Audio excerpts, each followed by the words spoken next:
Polavaram project ని నేడు అంతర్జాతీయ నిపుణుల బృందం పరిశీలించనుంది. నేటి నుంచి 4 రోజుల పాటు ప్రాజెక్టు పరిశీలనకే సమయం కేటాయించనున్నారు.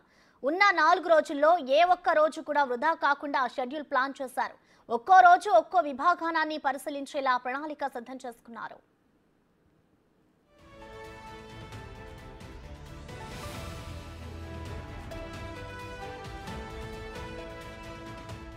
మొదటి రోజు lower coffer dam, upper coffer dam, earth cum rock fill dam gap 1ని పరిశీలించనున్నారు. రెండో రోజు earth cum rock fill dam gap 2తో పాటు పలు డాక్యుమెంట్లు పనిచూడనున్నారు. మూడో రోజు ప్రాజెక్ట్ కాన్ఫరెన్స్ రూమ్ లో ప్రాజెక్టుకు సంబంధించిన అంశాలపై ఉన్నతాధికారులతో చర్చించనున్నారు. ఇక 4వ రోజు పోలవరంపై అవగాహన ఉన్న వ్యక్తిగత నిపుణులు, ఏజెన్సీలతో సమావేశం కానున్నారు. అంతర్జాతీయ నిపుణుల బృందంలో యుఎస్ఏ, కెనడాకు చెందిన వారు ఉన్నారు.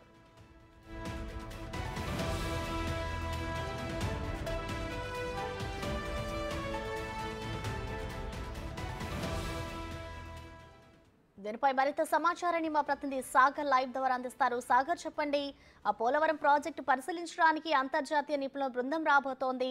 సో ఈ బృందం ఏ విధంగా పరిశీలన చేయబోతుంది అనుకోవచ్చు Sagar? Good morning Prasanna.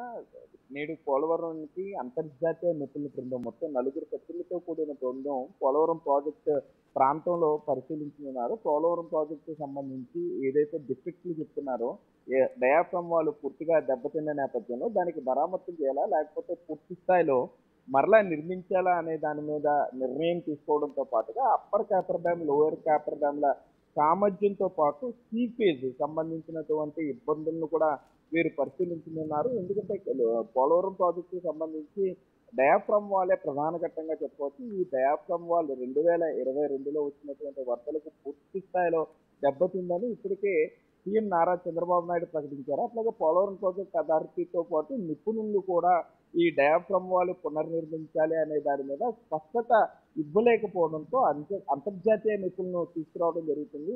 America నుండి, యుఎస్ఏ నుండి 2, కెనడా నుండి 2, 4 సభ్యుల బృందం రాజమండ్రిలో వీరు స్టే చేస్తున్నారు ప్రైవేట్ హోటల్లో. అక్కడ నుండి మరి కాసేపట్లోనే బయలుదేరి పోలవరం ప్రాజెక్టు ప్రాంతానికి చేరుకుంటారు. మొత్తం 4 రోజుల పాటు ఈ బృందం పోలవరం ప్రాజెక్టుకి సంబంధించినటువంటి ప్రతి ప్రాంతాన్ని కూడా, అంటే ఇటు lower coffer dam, upper coffer డ్యామ్తో పాటు డయాఫ్రమ్ వాల్, అలాగే earth cum rock fill dam gap 1, gap 2లను ఫిల్వే, అట్లాగే పోలవరం ప్రాజెక్ట్ ఏరియా ప్రాంతాల మొత్తాన్ని కూడా వారు పరిశీలించడం జరుగుతుంది. పరిశీలించి వారు సిపిఐతో పాటుగా ఇటు రాష్ట్ర కేంద్ర ప్రభుత్వాలకి తమ రిపోర్ట్ని సబ్మిట్ చేయనున్నారు. సో దీంతో ఒక క్లారిటీ వస్తుంది, ప్రాజెక్టు ఏ స్థాయిలో ఉంది, దాని సామర్థ్యం ఏ విధంగా ఉంది, సో మరలా దెబ్బతిన్న నిర్మాణాలు మరమ్మతులా లేకపోతే పునర్నిర్మాణ అనే దాని మీద కూడా కొంత క్లారిటీ వచ్చే అవకాశం అయితే ఉంటుంది ప్రశ్న.